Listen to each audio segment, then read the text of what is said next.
Sir. पिताजी का नाम? स्वर्गीय राम नारायण। कहाँ घर है? कल्याणपुर। आपकी समस्या क्या है? समस्या ये है सर कि मेरे पापा 2004 के एक्सपायर हुए हैं और हम लोग ननिहाल में पड़े बड़े हैं। कहाँ ननिहाल है? लाट घाट, किस गाँव? पिपराही। तो सर ये मेरे भाई हैं। नहीं, आप वहाँ कब तक रहेंगे? सर हम लोग बचपन से ही रहे हैं और अब बड़े हुए तो अपने घर आए हैं। कब? सर हो गया, फिर भी मेरे भाई घर पे ही रहता था, चाचा चाची के साथ में ही। सर फिर भी 3-4 साल से हम लोग यहीं रह रहे थे। अब क्या समस्या हो गई है? समस्या ये है सर कि जो हमारे छोटे चाचा हैं, हमारे पापा 3 भाई थे, 2 लोग एक्सपायर हो चुके हैं। जो छोटे चाचा हैं वो मेरे भाई का हिस्सा नहीं दे रहे हैं। जयप्रकाश उर्फ मिठाई लाल। सर इसलिए उनका कहना है कि तुम्हारा बाप कुछ किया नहीं, और वो दे भी रहे हैं तो तीसरे की ज़मीन दे रहे हैं। कह रहे मैंने ज़मीन छोड़ा है। वो एक हैं दूधनाथ राजभर, कोई दूधनाथ राजभर हैं, बहुत गरीब हैं, विकलांग हैं, उनके दोनों पैर से वो चल फिर नहीं सकती हैं। उनकी ज़मीन है और उनकी ज़मीन हमें कैसे वो दे सकते हैं, जरा आपको बताइए। वो हड़प के, जैसे उनका कहना है कि वो लेने नहीं आएगा इंसान। एक होता है ज़बरदस्ती करना। पेपर किसके नाम है वो दूधनाथ राजभर की ज़मीन है। जी सर। और आपके चाचा जी कह रहे हैं कि आप इस पर कब्जा करो। जी कब्जा कर लीजिए।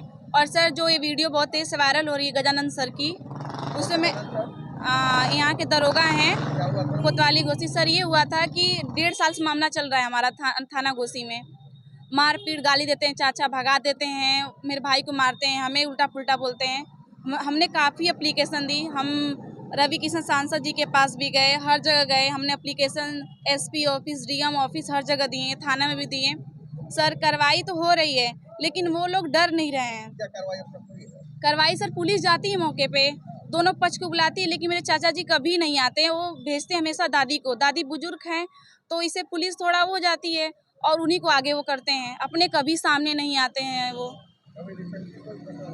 रिसेंटली ये हुआ था सर कि हम रवि किशन सर के यहाँ से आदेश करवाए तो दोनों पक्ष को बुलाया गया, हम भी आए, वो लोग भी आए। सर गजानंद सर ने, जो यहाँ के दरोगा हैं। जी तो उन्होंने बुलाया तो हम और उधर विपक्षी लोग जो थे वो भी लोग आए। तो एक सुलहनामा हुआ, प्रधान जी भी थे कल्याणपुर के। उन्होंने एक सुलहनामा बनवाया जिसमें ये था कि 2 महीने के अंदर जो दूधनाथ राजभर की ज़मीन देने की बात कर रहे हैं, वो ज़मीन या तो उनसे खरीद के मुआवजा दे के हमारे भाई के नाम पे ट्रांसफ़र करें, या तो आप लोग जो हिस्सा है इनका तीसरी उनको देना पड़ेगा। तो उन्होंने बोला ठीक है, मैं जो ज़मीन है वो खरीद के अब तुम्हारे भाई के नाम पे ट्रांसफ़र करूँगा। तो हम लोग इसमें एग्री हो गए, हम लोग वहाँ से चले गए। फिर रात में वो लोग चोरी से क्या किए कि हमारे जाने के बाद, हम बनारस में रहते हैं क्योंकि हमारे यहाँ रहने का कोई सुविधा नहीं है, हम लोग को घर से बाहर कर दिया गया है। वहाँ पे हम भाई बहन रहते हैं बनारस में। सर वो घर छीन लिया गया, हम लोग का कपड़ा लत्ता सब लोग, हम लोग का 2-2.5 साल पहले फेंक दिया गया था बाहर और हम लोग को नहीं रहने दिया जाता है। उस टाइम मैं सोशल मीडिया पे काम भी नहीं कर रही थी, पर मुझे कहीं से कोई सपोर्ट नहीं मिला तो मैं ये सब काम करना स्टार्ट कर दी, सोशल मीडिया व्लॉग बनाना, इंस्टा पे रील बनाना। तो मेरे चाचा हमेशा लेके मेरे भाई को टॉर्चर करते थे इस चीज़ को। तो सर हम ये भी बोलते हैं कि जो ये बात बोलते हैं हमें सब छोड़ देंगे, पर हमारे भाई का मेरा खर्चा उठाएं, हम लोग को देखें, हम लोग का जो भी घट रहा है उसको देखें। पर ऐसा कुछ नहीं है सर, वो हर जगह फ्रॉडगिरी करते हैं। तो सर सुलेनामा जिस दिन हुआ रात में वो लोग गए और मेरी बुआ की लड़कियां, लड़के सब लोग आए। चाचा जी कभी सामने नहीं आते हैं, बस फ़ोन से धमकी देते हैं। तो उन्होंने क्या किया कि दीवार जोड़ने लगे रात में। फिर मुझे बगल से कॉल आया कि अरे पारुल ऐसी सी बात है। फिर मैं वहाँ से 100 नंबर कॉल करती हूँ, 100 नंबर जाती भी है तो पुलिस मना करके आती है। फिर भी जाने के बाद पुलिस को भी लोग गाली देती हैं, फिर ज़बरदस्ती दीवार जोड़ने लगती हैं। फिर मैं आती हूँ सुबह मॉर्निंग में, फिर मैं आती हूँ तो फिर मैं फ़ोन करती हूँ 112 नंबर जाती है, फिर मना करती है। फिर जब पुलिस वहाँ से मतलब चली जाती है फिर वो दीवार जोड़ने लगते हैं।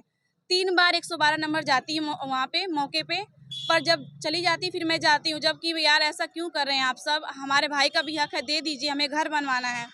तो हमें मारने लगते हैं, मेरे भाई को मारे लोग, बहुत गंदी गंदी गालियाँ दी, पुलिस को भी गालियाँ दी हैं लोग। उसके बाद जब पुलिस गई, हम लोग रोते रोते पुलिस के पास गए, पुलिस गई तो बोल रहे हैं झूठ कि अरे ये पुरानी दीवार है। तो क्या किया गजानन सर ने कि ऐसे बोले ये पुरानी दीवार है, ऐसे मारे पैर से, तो वो दीवार कच्ची थी इसलिए गिर गई। और वो लोग वो क्लिप बना के पुलिस के खिलाफ रिपोर्ट, हाँ, तो वो लोग पुलिस के खिलाफ ही वो लोग रिपोर्ट डाल दी, जो कि पुलिस जब वहाँ दीवार नहीं जुड़ी थी, वो भी मेरे पास फ़ोटो है। तो मना किया गया था, लेकिन वो ज़बरदस्ती दीवार जोड़ रही थी। तो इसलिए गजानन सर का वीडियो बना के लोग वायरल कर दी ताकि पुलिस इस सब बीच में ना आए। और लेकिन सर हम लोग काफ़ी दिन से दौड़ रहे हैं, बस आप लोग का मदद चाहिए कि आप लोग हम लोग भाई बहन का मदद कीजिए। और मैं इस चीज़ मतलब सोशल मीडिया पे नहीं बोलना चाहती थी, लेकिन ये लोग मजबूर कर दिए, कोई सुनवाई नहीं हो रही क्योंकि पुलिस भी मजबूर हो जा रही है, क्योंकि हर जगह लेडीज़ आ रही हैं सामने और लेडीज़ को पे भाई बहुत पावर है और ये पुलिस वही मजबूर हो जा रही है। आपके चाचा का तो कहना यह है कि उन्होंने आपको पैसा वैसा कुछ दिया इस तरह का। कुछ नहीं सर, कुछ भी नहीं मिला। आप अगल बगल पूरे गांव में सारे गांव वाले हमारे कोई दुकान बन रही है। सर जेपी होटल है, कल्याणपुर ही है जेपी होटल, वो भी उनका भी विवाद चल रहा है, वो भी होटल बंद हो चुका है। काफी लोगों की दुकान है कि दूसरे। सर नहीं, वो दूसरे शिवाजी की ज़मीन ले रखी, उसकी भड़प ली है। नहीं सर, हमारे से 2 ढाई साल से चल रहा है, लेकिन कोई सुनवाई नहीं हो रही है।